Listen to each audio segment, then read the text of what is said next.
कर शिरी ठेवा, आरती ओवाळी तो मनोभावे करुणी सेवा।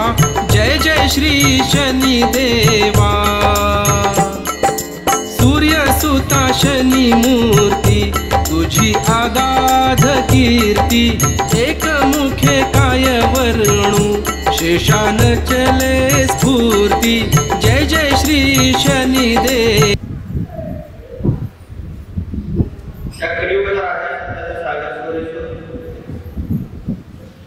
मी करणारा, असत्याचा नाश करणारा आणि सत्याचा विजय करणारा,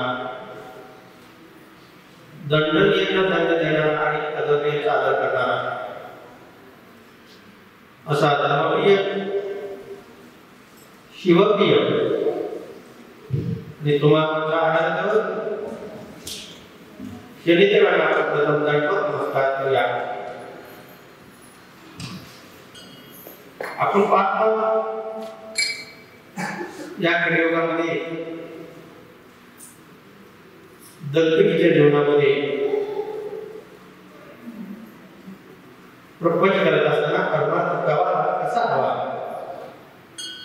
आणि आपल्या सगळ्यांच्या परमार्थाने पारमार्थिक ऊर्जा कशी निर्माण होते आणि निर्माण झाल्यानंतर ची अनुभूती आणि अनुभव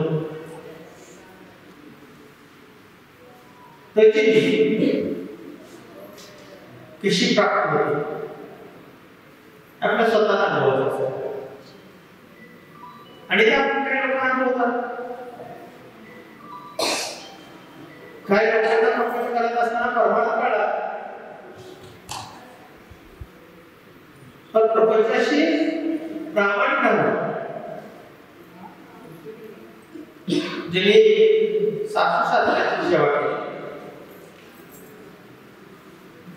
ज्यांनी ज्येष्ठांची सेवा केली,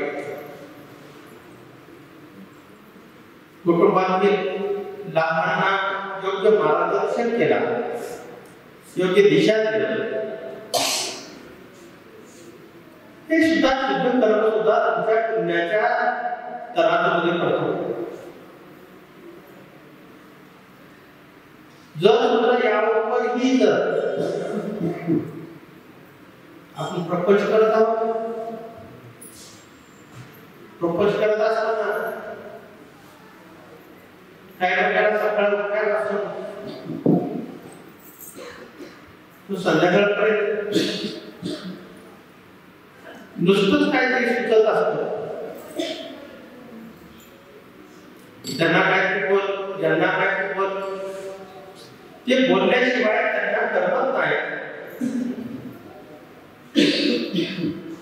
लहानांना काय बोलायचं, मोठ्यांना काय बोलायचं, पण ते बोलताना बोलत असताना जर त्या गीताचं पद असेल ते सुद्धा शुद्ध कर्माच्या तराजूत पुण्य पडतो, ते सुद्धा तराजूत पुण्याच्या तराजूमध्ये पुण्य पडतो। तुम्ही साधना करताय, भरपूर काही ज्ञानी आहात, खूप काय ईश्वराने तुम्हाला एक प्रकारचं देण दिलेलं आहे। ईश्वराने निसर्गाची शक्ती तुमच्याशी एकरूप झालेला आहे आणि ते दिलेलं तुम्हाला कळलं किंवा कदाचित असं संकेत मिळाले माझ्याकडे थोडंसं यांच्यापेक्षा अधिक आहे, तर त्याचा आपण प्रयोग करून पाहूया। जर एखाद्याचा घटना असेल तो आपल्याशी संबंध ठेवत नाही, तो आपल्याशी योग्य रीतीने वागत नाही, जर माझ्या शब्दाने जर त्याचं चांगलं होणार असेल, त्याच्या बुद्धीत जर बदल होणार असेल, तर हसते पण हसते आपण त्याला सुधारण्याचा प्रयत्न करतो। हे सुद्धा पुण्याच्या तराजूत बळ पडतं, लक्षात ठेवा। हे सुद्धा पुण्याच्या बळात पण काही लोक अशी आहेत की त्यांच्याकडे असलेलं ज्ञान, त्यांच्याकडे असलेली कला, त्यांच्याकडे असलेलं मत, त्यांच्याकडे असलेली जवानी, त्यांच्याकडे असलेलं बळ, त्यांच्याकडे असलेलं शौर्य, त्यांच्याकडे असलेलं बलवान, त्यांच्याकडे असलेल्या संपत्ती, हे कशी आपण वाढवायचं त्यांना कळतच नाही. त्याच्या बळावर इतरांची उच्ची करणं, स्वतःच्या इंद्रियांची चोचले करणं, इतरांच्या नजरेचा भाव पाहणं, इतरांच्या मनामध्ये दडलेलं हिंसक वृत्ती त्याचा उद्रेक करणं, नजरेची हालचाल व्यवस्थित न ठेवणं, तुमच्या चरणाची हालचाल व्यवस्थित न ठेवणं, तुमचा देहबोली जो आहे चुकीच्या मार्गाने हालचाल करणं, एखाद्यावर क्रोधित होणं, एखाद्याला मोहित करण्यासाठी, स्वतःच्या अधिपत्याखाली घेण्यासाठी जर तुम्ही असं कार्य करत असाल आणि खूप काही धनसंपत्ती वाटत असाल, खूप काही ज्ञान वाटत असाल, खूप काही सगळं वाटण्याचा प्रयत्न करत असाल तर स्वार्थ बुद्धीनं ते तुमच्या पापाच्या तराजूत पडणार. हे याला म्हणतात रामराज्य. रामराज्यामध्ये असं नव्हतं म्हणून आज जो रामराज्य येतोय, आलाय, मी येणार आहे. कित्येक वर्ष, 500 वर्ष गुलामगिरी प्रभू रामचंद्र गुलामगिरीत राहिले.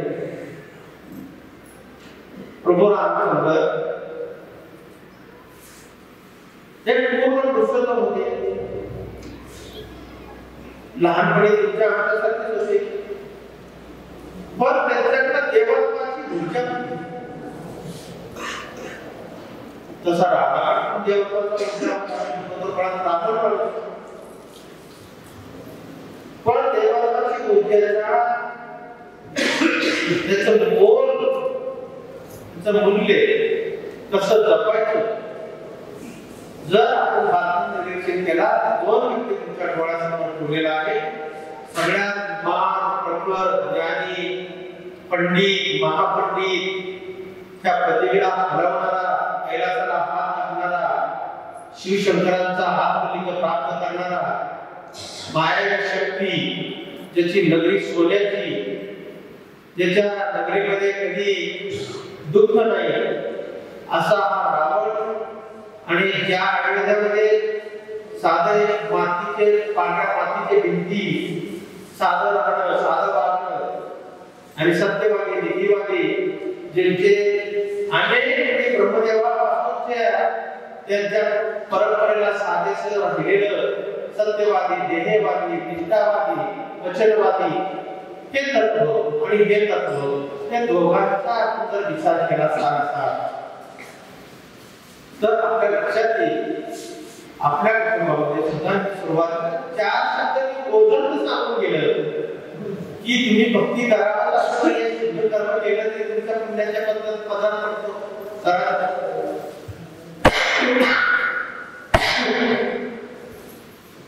तर ओळाच्या वंशावळीमध्ये जर आपण पाहिला तर एकही माणूस असा नाही की पापाचा स्पर्श झालेला नाहीये. अशा रामचंद्राचं कित्येक काळ केला, कित्येक काळ म्हटला. आधी गुणगान गायला जातं, पूर्वी गायला गेलं, पुढे गाणार आहे प्रभू रामचंद्राचं गुणगान. त्यांचे जर आपण समोर काही विषय घेऊन आता आपल्या लक्षात रामायण, मला सांगा महाभारतातल्या पात्र आणि रामायणातले पात्र त्याच्यात थोडस अभ्यास केला तर तुमच्या लक्षात येईल हे पूर्ण पुस्तक कसे होते. त्याचे अनेक उदाहरण मी परवा उदाहरण सहज दिला होता. मला एक उदाहरणाला आठवतंय. प्रभू रामचंद्राची एक भक्त होती माऊली, खूप भक्ती करायची.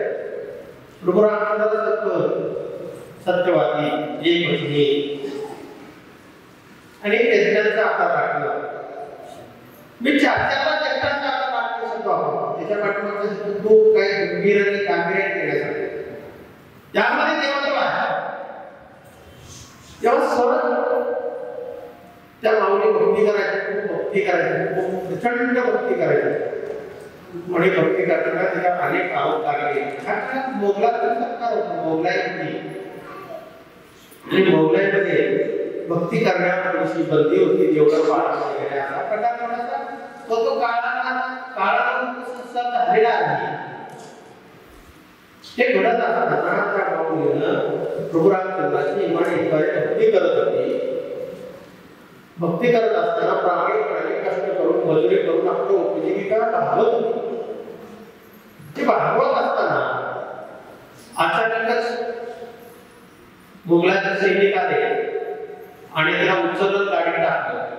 बैलगाडी होता, त्या बैलगाडीमध्ये टाकलं आणि बैलगाडी घेऊन बैलगाडीत टाकून त्या माऊलीला घेऊन चालले. ती रामाची भक्त होती. प्रभू रामचंद्राची भक्ती करत ती प्रभू रामचंद्राची सगळ्यांची शक्ती झाली. मी म्हटलं ती सांगत होती सैनिकांना की माझा काही दोष नाहीये, आमचा काही दोष नाहीये, ते अगदी रामभक्त आहे, मी प्रामाणिक सांगते. हे सांगत असताना सुद्धा नुसतं ते ऐकले नाही आणि गाडी टाकून घेत असताना तिनं शेवट सांगितले, सगळं सांगते, शक्ती खाल्ल्या, सगळ्या शक्ती खाल्ल्या, पण पटलं नाही. त्याला शंका होती की तुम्ही इतरांना दबवून ठेवलाय, आमच्या मुलाचे तुम्ही कारवाई करताय, कारस्थान करताय, आमचं राज्य उठून टाकायचं आहे, अनेक विचार आरोप टाकले होते. तर हे करत असताना जेव्हा शेवट त्याला वाक्य म्हणाली, मी प्रभू रामचंद्राची शपथ घेऊन सांगते की आम्ही हे काय केलं नाही. तरी त्यांना पटलं नसल्यामुळं तिनं म्हणाली प्रभू रामचंद्राला मनापासून हात मारले, बेटीपासून हात मारले. ती म्हणाली प्रभू रामा, तू साक्षात ईश्वर असेल तर मला यातनं वाचवशील. साक्षात तुझ्या नामामध्ये जर ताकद असेल, तुझ्या असेल तर मला यातनं बाहेर टाकशील. त्याच क्षणी गाडी पडली झाली, सैनिक पळून गेले, माऊली घरी निघून आले. ईश्वराचं करणे, ईश्वराचं दैवताची शक्ती सामर्थ्य आहे. ईश्वराचं सामर्थ्य काय चालत नाही, पण एवढं सगळं सामर्थ्य असताना त्या ईश्वराने कळलं होतं, प्रभू रामचंद्रांना कळलं होतं की दैवी शक्तीचा सदुपयोग कसा करायचा. जर आपल्याला शिकायचं असेल तर प्रभू रामचंद्रांचा आदर्श देवासमोर ठेवलं पाहिजे. इतर देवांना झालेले आहेत, इतर देवांना सुद्धा चरित्र आपल्या डोळ्यासमोर आहे, पण शेवटपर्यंत प्रभू रामचंद्र जन्मापासून ते शरीर नदीमध्ये विलीन होईपर्यंत त्यांचा जर इतिहास तपासला, कुठेही अहंकार, लोभ, माया, ममता याकडे मुद्दे नाही, कुठेही मुद्दे नाही. कशातही ते स्पर्श त्यांना स्पर्श झालेला नाही. सहज मागे एकदा बोलून गेलो होतो. एकदा प्रभू रामचंद्राला कौशल्य माताने बोलवलं आणि बोलून तिने आपले मांडव घेतले आणि डोकं मांडव त्या कौशल्याच्या जगताना हात बोलत होते. शेवटी बोल एवढे टाकतात बोलत आणि डोक्यावर हात बोलत विचारलं कौशल्य माता की आपण रावणाला पाहिला. प्रभू रामचंद्र काही उत्तर दिले. त्या प्रभू रामचंद्रांनी शांतपणे एकच वाक्य सांगितलं ते, प्रभू रामचंद्र को बैठे नहीं मारा. काय म्हणाले? प्रभू रामचंद्र को बैठे नहीं मारा, प्रभू रामचंद्र को उसको बैठे मारा. किसने मारा? उसका अहंकार ने मारा, उसको बैठे मारा उसको. तसं माणसाला जोपर्यंत अहंकार निघून जात नाही, रावण प्रति निघून जात नाही, तोपर्यंत मला राम कळणार नाही. राम कळल्याशिवाय प्रपंच सुखाने होणार नाही. प्रपंच सुखाने करायचं असेल तर प्रभू रामचंद्राचं राज्य असं पाहिजे. येण्याचा योग आला 22 तारखेला स्थानापन्न प्रभू रामचंद्र स्वतःने स्थानापन्न होता. इतिहास आपल्याला जात नाही, पुस्तकात जात नाही. सूर्याला तुम्ही किती झाकण्यात आला, किती तुम्ही काय करा, सूर्य कधी झाला जात नाही. सूर्य तो सूर्यच असतो. सूर्य तो सूर्यच असतो, लक्षात ठेवा. तुम्ही सुद्धा प्रपंच करत असताना त्या धर्तीनं, त्या विचारांनी, या प्रपंचामध्ये जर तुम्ही प्रभुरामाच्या तत्वाने जर वागला, तुमचं कुणीही तुम्हाला कालवशात तुमचं विकू शकणार नाही. मला हे सांगायचं आहे बाबा, लक्षात ठेवा. तुम्हाला कोणीही स्पर्श करू शकणार नाही. जर पोटामध्ये एक पोटात एकच तुला, जर तुमचे विचार मानसिकता जर वेगळी असेल आणि बोलण्याची पद्धत वेगळी असेल तर नक्कीच तुम्हाला तो त्रास रावणासारखा नक्कीच होणार. म्हणून आता रामचंद्राच्या या कार्यक्रमाला दैवाने ईश्वराने मागच्या जन्मात कोण असं तुम्ही आम्ही काय असू शकतो एखादा किती 100 तुम्ही हजार किती 100 डोळी गेल्या, 200 डोळी गेल्या, 400 डोळी गेल्या, प्रभू रामचंद्राचं नाव केलं नाही. पण प्रभू रामचंद्राचं काय कर्तृत्व आपण ह्या डोळ्याने बघत आहोत. तुमच्या माझ्यावर पुण्यवान कोण आहे मला सांगा, बाबावर कोण आहे मला तुम्ही सांगा. तुम्ही आम्ही मागच्या धर्माचे प्रभू रामचंद्राचे कोणीतरी निर्माण होत आहोत, कोणीतरी लागलेले आहोत. कोणीतरी सैनिक असू शकतो, वानर असू शकतो, कोणीतरी जांभळत असू शकतो, कोणीतरी प्रभू रामचंद्र जाऊ शकतो, कोणीतरी हनुमान असू शकतो. लक्षात ठेवा. म्हणून आपण आपल्या डोळ्याने हे कार्य बघत आहोत आणि या डोळ्याने बघणार आहोत. लक्षात ठेवा. भारत देश असा एकमेव देश आहे की तो फक्त सनातनवर चालतो. एकमेव देश जगामध्ये फक्त सनातनवर चालतो. सनातन ही सनातन आहे. सनातन म्हणजे जे आधी होतं, आज आहे, उद्या राहणार आहे. सनातनचा अर्थ जे आधी होतं, आज आहे आणि उद्या राहणार आहे, त्याला सनातन म्हणतात. ही सनातनाची व्याख्या आहे. तुम्ही मी संपला तर ती संपणार नाही. म्हणून सगळ्यांच्या एक माझ्यासारख्या शनी भक्ताला, शनी भक्त म्हणजे मारुती भक्त, मारुती भक्त म्हणजे प्रभूचा पुराणाचा भक्त, त्या रिक्षेत बरोबर आहे. आणि आमची 4 पिढ्यांनी आम्ही मारुती भक्त, हनुमान भक्त, आमच्या आजोबा मी सगळं त्या हनुमानाची परंपरा कुटुंबामध्ये असल्या कारणाने कुठंतरी ते फळाला आलं आणि केलेलं कार्य फळाला आलं. आणि माझ्यासारख्या सर्वसामान्यांना सुद्धा रामचंद्राच्या त्या 22 तारखेच्या कार्यक्रमाला विशेष अतिथी म्हणून मला निमंत्रण आलेलं आहे. सगळ्यांची ताकद आहे, सगळ्यांची ऊर्जा आहे. हे एका लोकांचं काम नाहीये. म्हणून मी कुटुंबामध्ये सुद्धा भक्ती करत असताना सामूहिक भक्ती जर असेल तर सिद्ध होते. जर बायकोकडे पूजा करत असेल तर नवरा इकडे सिगरेट पेत बसला असेल, बायकोकडे दुसरीचा डबा घेऊन बसली असेल, दोघे मोबाईल खेळत बसला असेल, मुलगी काहीतरी गंमत करत असेल तर ते कुठे फळाला येणार नाही. सामूहिक घ्या, सर्वसामान्यपणे करा, स्वच्छ निर्मळ निष्कल काही अडचण घेऊ नका. ईश्वराने दोन हात दिले, ईश्वराचं नाव तोड दिलेला आहे. आपल्या शरीराची हालचाल व्यवस्थित ठेवण असावी. या पद्धतीने भक्ती केला तर ईश्वर आपल्या पाठीमागे राहिल्याशिवाय राहणार नाही. त्याला काही पैसा आपल्याला लागत नाही, त्याला काही लागत नाही. तुमच्याकडे एवढी मोठी संपत्ती आहे ना, पृथ्वीची मोजदाद जरी केली ना, तिची सगळ्यात जे मूल्य होणार आहे तर तुमच्या वाड्याकडे सत्याचं एक वचन जरी आलं तर मूल्य होऊ शकतो. लक्षात ठेवा. एवढं सांगतो तुमच्या शब्दात धार त्या धाराला प्रतिष्ठा आहे, किंमत आहे. लक्षात ठेवा. फक्त परमात्म्याचं नाम घेतलं तर आपण आयुष्यात घेतलं पाहिजे, जीवनात एखादा घेतलं पाहिजे, रोज एखादा घेतलं पाहिजे, बसता घेतला पाहिजे, उठता घेतला पाहिजे. तर परमात्म्याचा आठवण केला तर आपण सुद्धा एक दिवस ईश्वराचं पायी आपलं कुटुंब सुद्धा आपण पवित्र करू शकतो. एवढं सामर्थ्य सुद्धा आपल्याकडे दुसरीकडे कोणाकडे नाहीये. म्हणून 22 तारखेला येत्या पुढच्या शनिवारी पण असणार आहे. 22 तारखेला दिवस हा पुण्याचा दिवस आहे. सुवर्ण अक्षराने नाही, सुवर्णाचा सुवर्ण असेल त्याच्याने लिहिण्यासारखा असा दिवस आहे. त्या दिवशी सूर्योदयाच्या पूर्वी लवकर होता आपण सगळ्यांनी संध्या स्नान उठावा, घर स्वच्छ करावा, साफसफाई करावी. प्रभू रामचंद्राचं एक दैवचित्र असेल, एक फोटो असेल, मध्यवर्ती ठिकाणी ठेवावा, पूजनाचं करावा, घरामध्ये रांगोळी काढावी, घरामध्ये गुढी उभं करावा.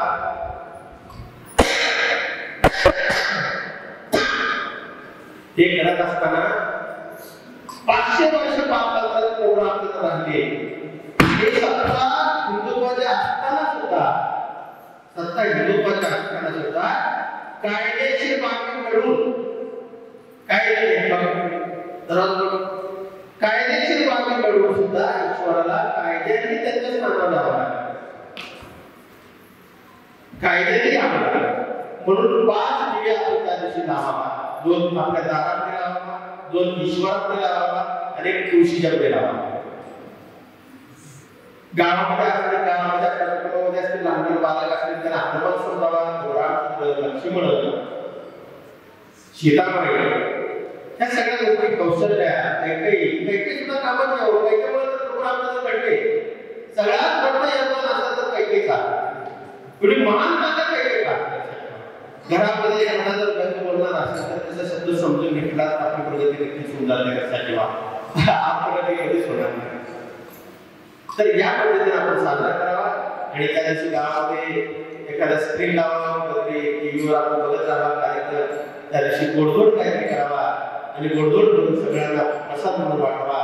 आणि त्याचबरोबर आपण सुद्धा मंगल कलश सगळीकडे चाललेला आहे. मंगल कलशाचा कार्यक्रम आपण सगळीकडे पाहतो. तर अयोध्यावर काही अक्षता आलेल्या आहे आणि कलश आलेले आहे. तो मंगल कलश सगळ्या गावामध्ये मिरवणूक चाललेली आहे, सगळ्या भागामध्ये मिरवणूक चाललेली आहे. वाजत गाजत त्याचं धान्य वाटप केला जातो. तो अक्षरा आपण सुद्धा इथे कार्यक्रम आता घेतलेला आहे. तो कार्यक्रम आपला 2 मिनिटात सुरुवात होणार आहे. तर त्या कार्यक्रमाचा उद्देश एवढाच आहे, तो अक्षरांनी दिलं जाईल सगळ्यांच्या हातावर. तो आपण 15 लोक ठेवा, आपल्या का असेल त्याच्यामध्ये घेऊन जावा, घरामध्ये ठेवा, देवावर ठेवा, मातीमध्ये. आणि त्या दिवशी तो धान्य जो आपण देणार आहे ते धान्याचं पूजन करा. आणि पूजन करून शेजाऱ्या पायाला धान्य द्या सगळ्यांना. सगळ्यांना निमंत्रण द्या की आयोगाच्या या अक्षराच्या रूपाने आपण सगळे पोचूया आणि त्या अक्षरा सगळ्यांच्या घरात पोचावा. सगळ्यांच्या घरात त्या प्रोग्रामचा वास कायम असावा म्हणून आपल्याला आशीर्वाद द्यायचा आहे. आणि हे आशीर्वाद आपण इथं देणार आहोत.